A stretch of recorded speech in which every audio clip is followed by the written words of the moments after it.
Welcome students. We are studying the carbon and its compounds.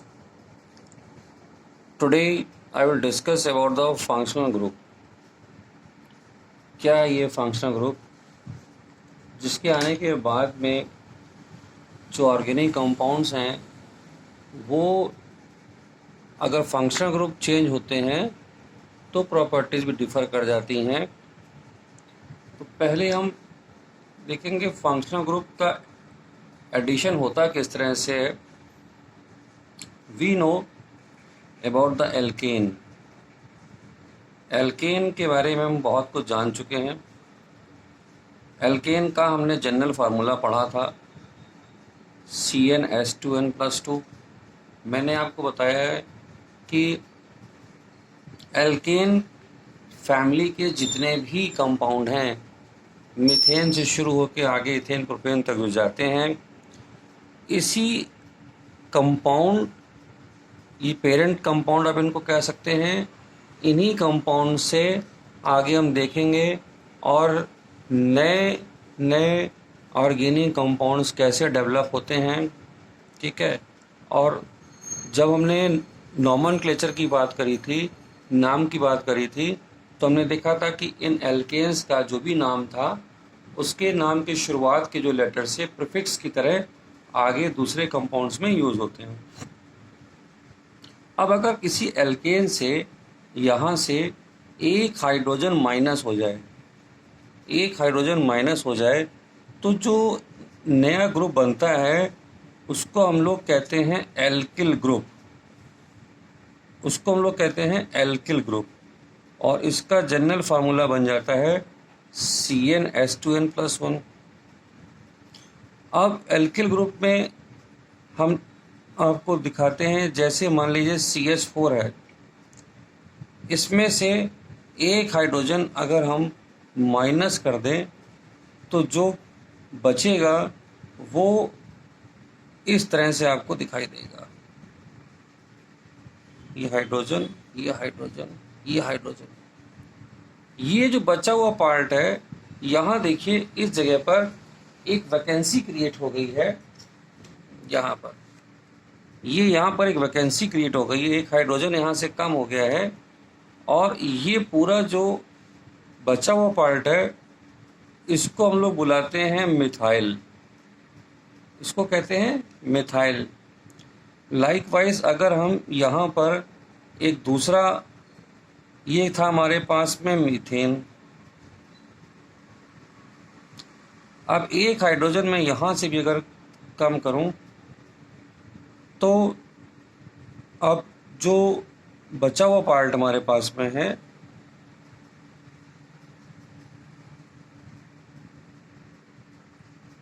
यहाँ पर देखिए अब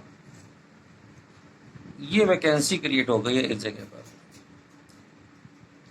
तो इस एल्किल ग्रुप को हम बोलते हैं इथाइल। क्या बोलते हैं? इसको बोलते हैं हम लोग इथाइल। ये था इथेन। तो क्या सीखा हमने कि मीथेन में से अगर एक हाइड्रोजन कम हो जाए, ये कोई रिएक्शन नहीं है, ये मैं समझाने के लिए बता रहा हूँ कि एक ऐसा ग्रुप एल्केन का जिसमें एक हाइड्रोजन हमको अगर कम दिखाई देता है तो वो एल्किल क्या रहता है। पर्टिकुलर कंपाउंड को, मीथेन को मिथाइल और इथेन को मिथाइल बोलते हैं। अब आपने कुछ कंपाउंड सुने होंगे, जैसे कि एसिटिक एसिड आप बहुत दिनों से सुनते चले आ रहे हैं। आप इथाइल अल्कोहल को जानते हैं बहुत अच्छे से।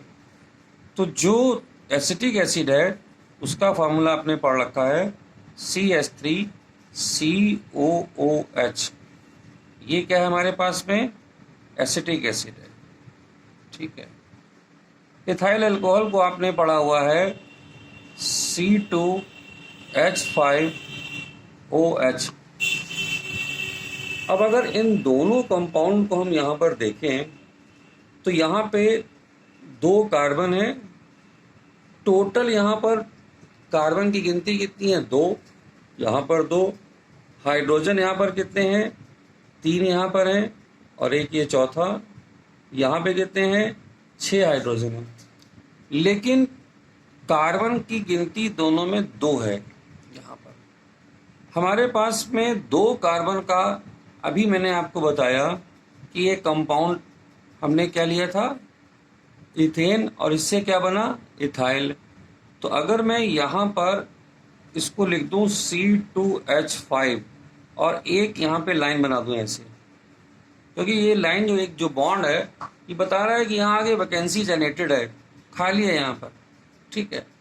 इसी तरह से ये जो मैंने डैश डैश करके बनाया था शॉर्ट में, इसको हम ऐसे लिख सकते हैं CH3, और इसको शॉर्ट में लिख सकते हैं C2H5।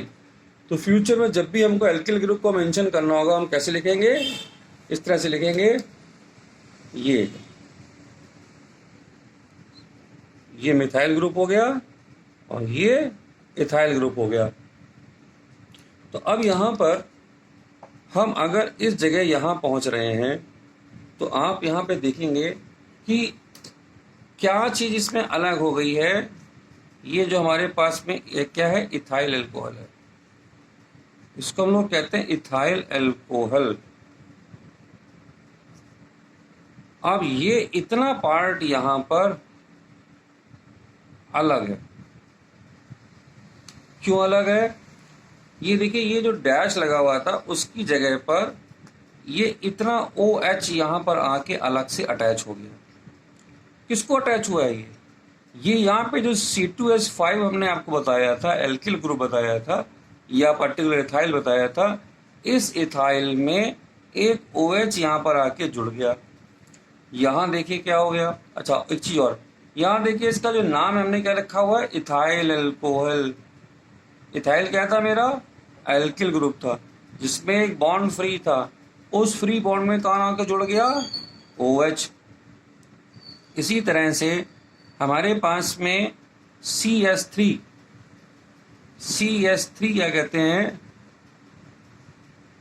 ये एक बॉन्ड फ्री के साथ में प्रेजेंट था, ये एक फ्री बॉन्ड के साथ प्रेजेंट था। ये यहाँ पर आकर हम देख रहे हैं एक ग्रुप, इसके साथ में CH3 के आगे हमने जब इसको लगा दिया तो ये बन गया एसिड। ये एसिड कौन सा है, ये ऑर्गेनिक एसिड, ये ऑर्गेनिक एसिड है यहाँ पर। अब एसिटिक एसिड तो इसका नाम जो है हम यूज़ करते हैं, जनरल नेम है एसिटिक एसिड, ठीक है। इसको अगर हम, जैसे मैंने इसको इथाइल अल्कोहल बोला है, तो इसको हम जो है इथाइल एसीटेट भी बोल सकते हैं। सॉरी, इसको हम लोग जो है इसका जो पर्टिकुलर नेम हम जब बात करेंगे तो इसका नाम आता है इथेनोइक एसिड। इसको हमको जब बोलना होता है तो इसको हम बोलेंगे इथेनोइक एसिड। अब इथेनोइक कहाँ से आता है, वो आता है 2 कार्बन की वजह से।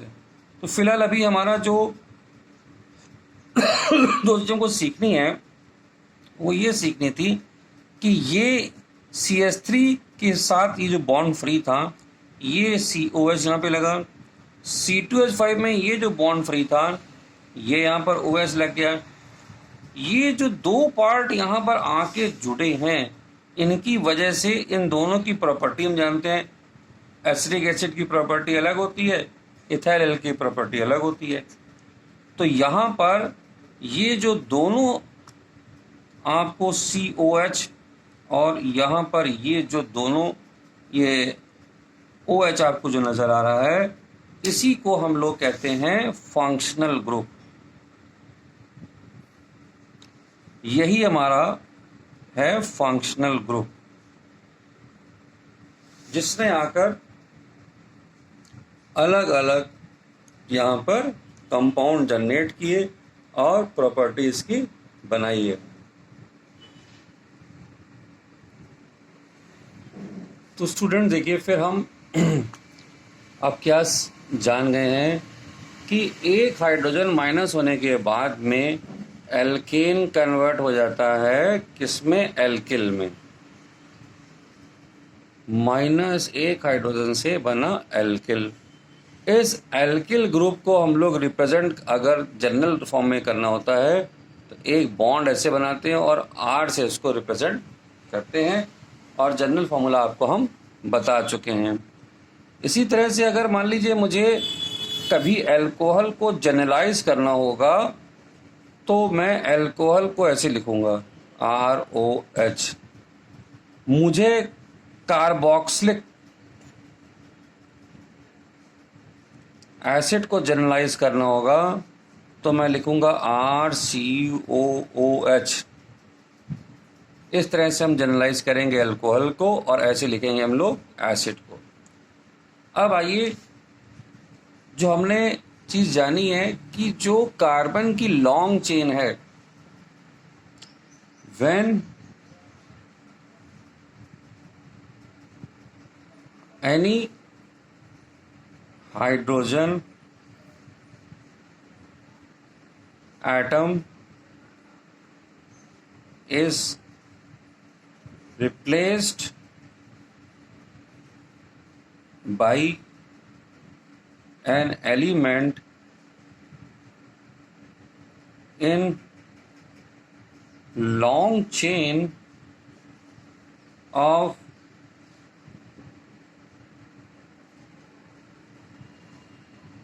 carbon compound, अभी हम एल्केन की ही बात कर रहे हैं, इज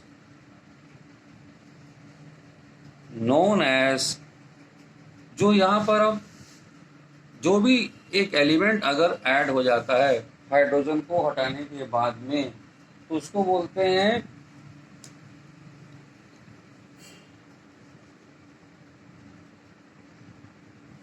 हेटेरो ग्रुप या हेटेरो एटम। तो क्या हम एलिमेंट ऐड कर रहे हैं तो उसको बोलते हैं हम लोग hetero atom. And if A group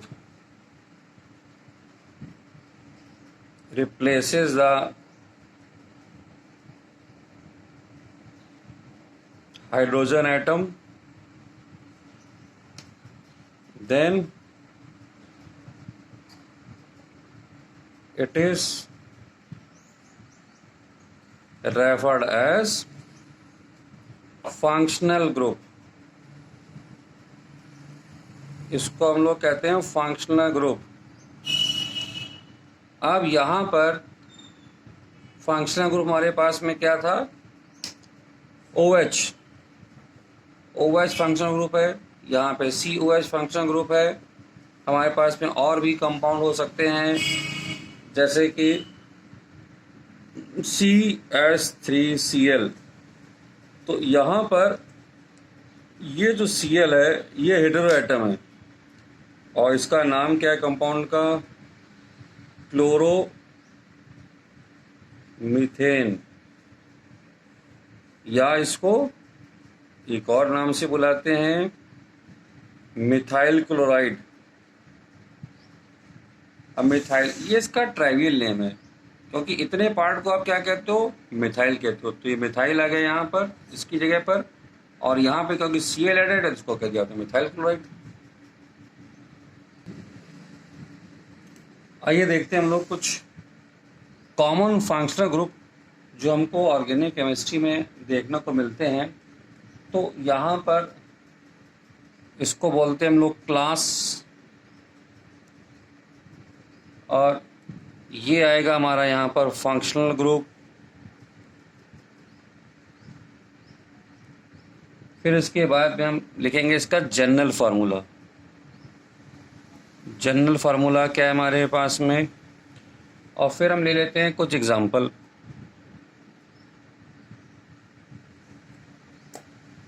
अब हमारे पास में जो सबसे अभी तक आसान क्या कहते हैं, अगर हम फंक्शनल ग्रुप की बात करें तो वो आता है halogen group, chlorine, bromine, iodine. ये हमारे हेलोजन ग्रुप होते हैं, और इसको हम लोग बोलते हैं हेलो हाइड्रोकार्बन। Hello hydrocarbon. इसका जो फंक्शनल ग्रुप है इसको जनरली X से हम लोग डिनोट करते हैं, और जो X है वो है हमारा है फ्लोरीन, क्लोरीन और ब्रोमीन जैसे एटम हमारे ऐड होंगे। और जो इसका जनरल फार्मूला बनेगा वो R बॉन्ड X। अभी मैंने आपको बताया था कि R का मतलब होता है एल्किल ग्रुप और X हमारा यहाँ पर आ गया, ये फंक्शनल ग्रुप यहाँ पर आके जो ये ऐड हुआ है।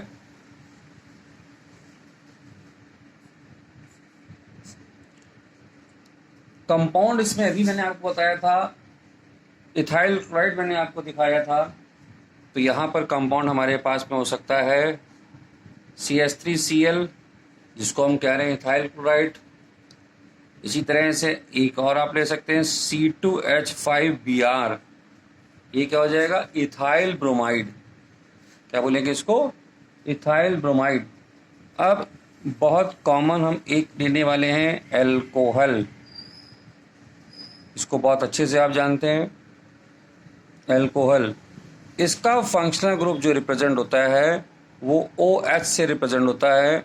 इसका जनरल फार्मूला बनता है ROH।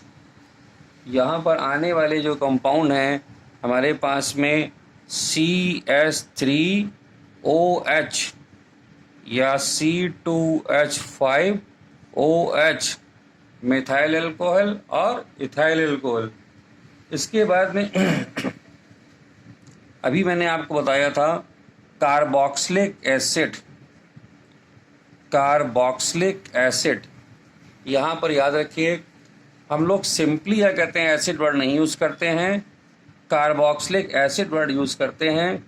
कार्बोक्सिलिक एसिड का जो फंक्शनल ग्रुप है C डबल बॉन्ड O और यहाँ पर OH। इस तरह से इसके बाईं तरफ देखिए क्या होगा RCOOH, RCOOH। अब इसमें आपने अभी देखा था एसिटिक एसिड CH3COOH, इसको हमने बोला था एसिटिक एसिड। तो ये तीन ऐसे हैं जो अभी आप 10th क्लास में जिसको देखेंगे ज़्यादा हमको मिलेगा ये। इसके बाद में एक आता है एल्डिहाइड। एल्डिहाइड यहाँ पर फंक्शनल ग्रुप हमको देखने को मिलेगा। देखिए कितना थोड़ा सा आपको डिफरेंस नज़र आएगा। ये था COH और इसको बोलते हैं CHO। तो इसको अगर हमें दिखाना होता है तो R C double bond O,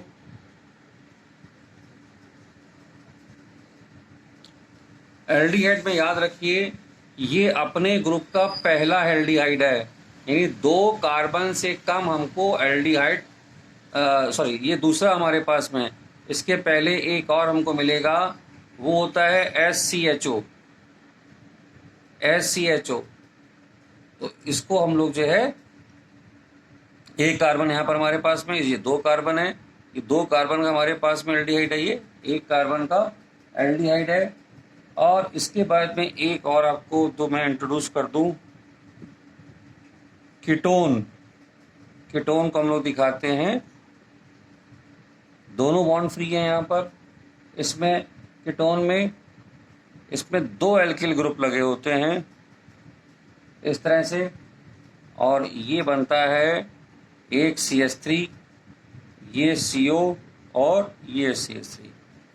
तो ये और बहुत सारे फंक्शनल ग्रुप हैं जिनको कि हम कंसीडर कर सकते हैं। आपको मैं एक नाइट्रोजन का फंक्शनल ग्रुप भी दिखा दूं जिसको एमीन बोलते हैं। ये NH2 है, इसको RNH2 से हम लोग डिनोट करते हैं।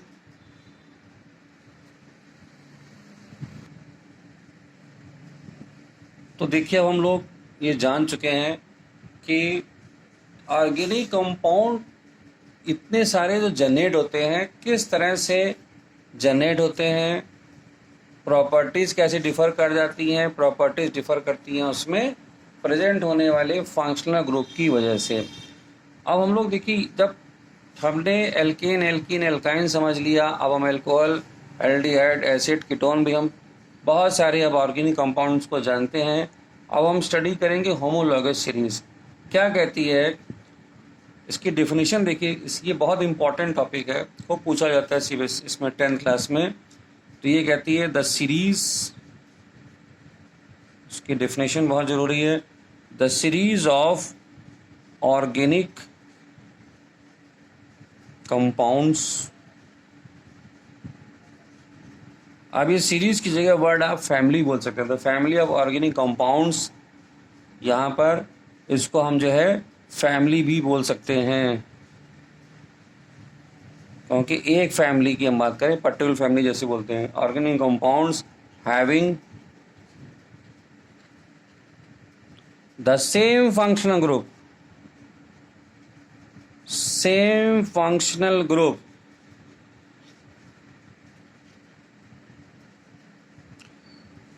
कौन थे फंक्शनल ग्रुप? OH जिसको मैंने अल्कोहल बोला था, COH जिसको मैंने एसिड बोला, functional group, and similar chemical properties, similar chemical properties यहां पर होंगी, इज कॉल्ड होमोलॉगस,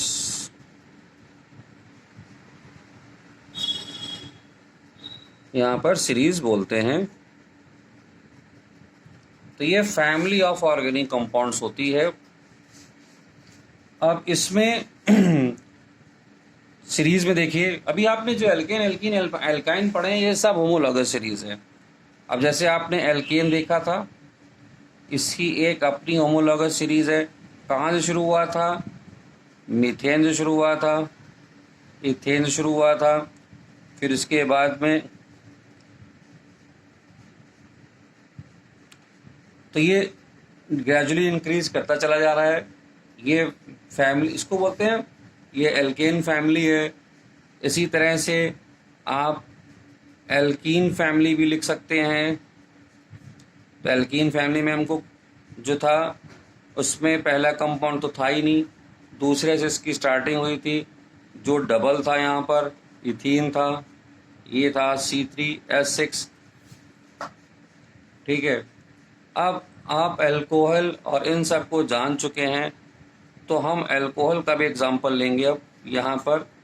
तो अल्कोहल में हमारे पास में क्या है? सबसे पहला था मिथाइल अल्कोहल, फिर क्या था? Ethyl alcohol. ये क्या है? Ethyl alcohol.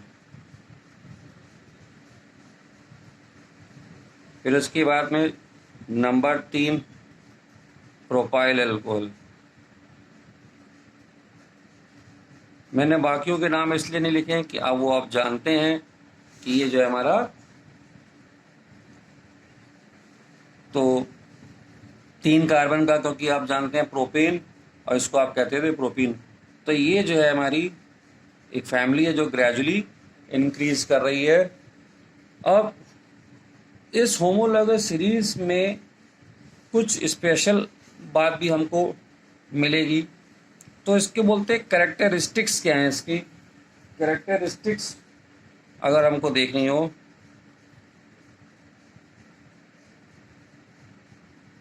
Characteristics homologous series की है क्या? पहली बात हम यहाँ पे देखेंगे, जितने भी मेंबर हैं उसको एक जनरल फार्मूले से रिप्रेजेंट कर सकते हैं। All the members of the series, all the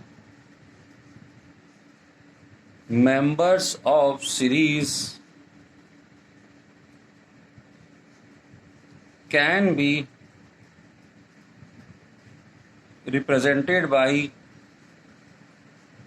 same general formula, same general फार्मूले से इसको हम रिप्रेजेंट कर सकते हैं। ये पहली प्रॉपर्टी है इसके अंदर। और जितने भी आपको यहाँ पर ये कंपाउंड्स आपको ये जो दिखाई दे रहे हैं, जैसे जैसे हम आगे बढ़ रहे हैं इस फैमिली के अंदर, आप देखोगे डिफरेंस कितना। ये CH4 था, तो ये इंक्रीज कितना हुआ था? CH2 का इंक्रीज होता है। There is a increase of the CH2, each member differs by the. तो दूसरी प्रॉपर्टी हमको यहाँ पे मिलेगी, सक्सेसिव इंक्रीज हम कह सकते हैं, या हम कह सकते हैं each member differ from successive member से, हम उसको देख रहे हैं कि सक्सेसिव मेंबर से बाई CS2 का डिफरेंस आएगा, बाई CS2। CS2 का आपको अब यहाँ देखिए कितना है, 2 से 3 हो गए, 1 कार्बन, यहाँ से 2 कार्बन, CS2 डिफरेंस आया।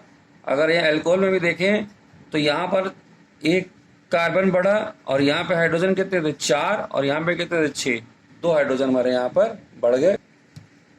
अब देखिए 2 प्रॉपर्टीज हमको, 2 कैरेक्टरिस्टिक्स हमको यहाँ पर मिली थी।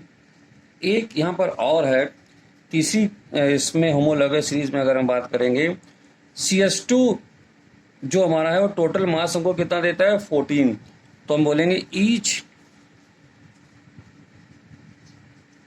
कॉन्जिक्यूटिव या successive, each consecutive member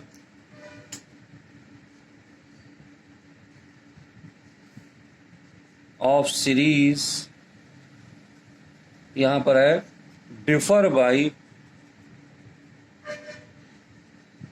14 mass unit. 14 mass unit से ये डिफर करेगा, बिकॉज हमने भी बोला था there is change of CS2। अब CS2 का मास कितना होगा, हम जानते हैं कार्बन है 12 और हाइड्रोजन 2, तो ये हो जाएगा 14 का यहाँ पर डिफरेंस आ जाता है। और केमिकल प्रॉपर्टी यहाँ पर इनकी इस ग्रुप मेंबर की, they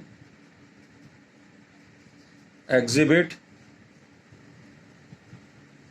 similar chemical properties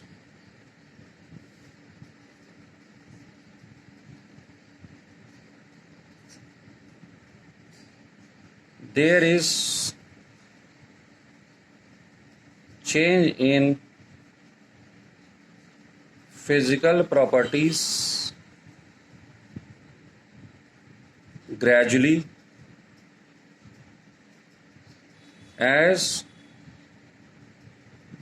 molecular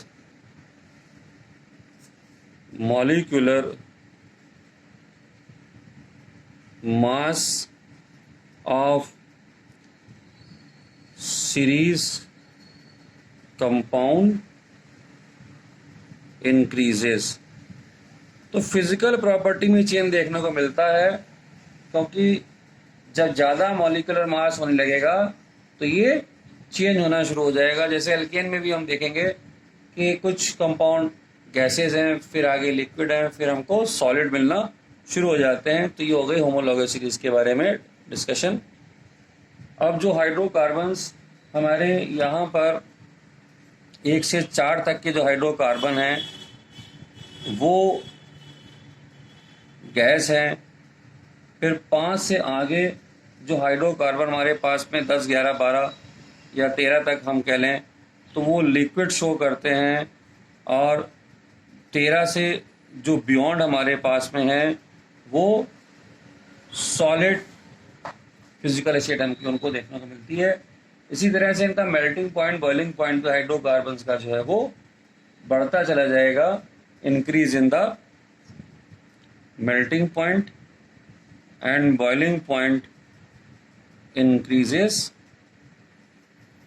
with molecular mass. जैसे जैसे मॉलिक्यूलर मास बढ़ेगा तो ये भी बढ़ना शुरू हो जाएगा।